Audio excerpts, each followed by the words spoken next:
Hi there, I'm Fire Engineer Elena Licari with the San Jose Fire Department, and welcome to another episode of Junior Firefighter Safety. Today's topic is about something we all use every day: electrical outlets and power strips. They seem pretty easy to use, right? They are simple, but if they aren't used in the right way, they could actually become a serious fire hazard. Come on, let's take a closer look. To keep your home safe, you want to make sure your outlets and power strips aren't using too much electricity. Let's go over some safety tips that you should always follow. Heat-producing appliances, such as space heaters and toasters, should be plugged directly into a wall outlet, one at a time. Don't plug in more than one heat-producing appliance into a single outlet. Big appliances like refrigerators, washers, dryers, stoves, and air conditioners should also be plugged directly into a wall outlet.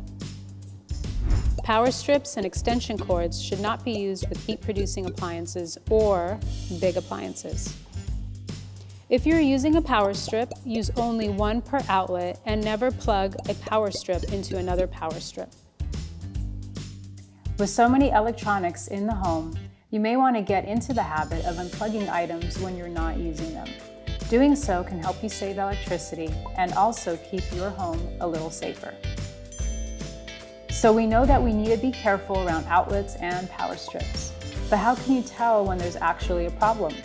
Keep an eye out for the following warning signs: lights that flicker, blink, or dim.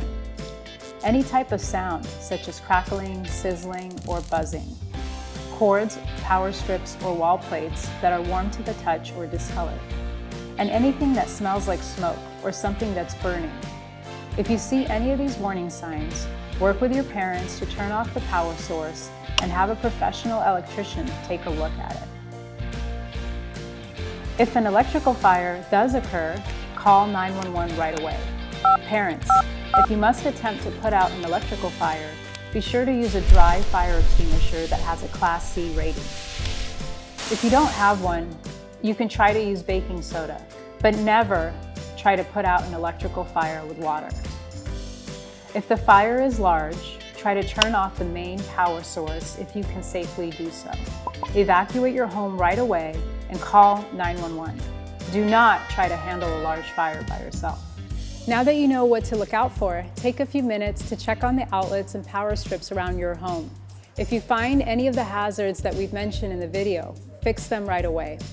So remember, you can keep your house safe by using outlets and power strips correctly. Until next time, bye.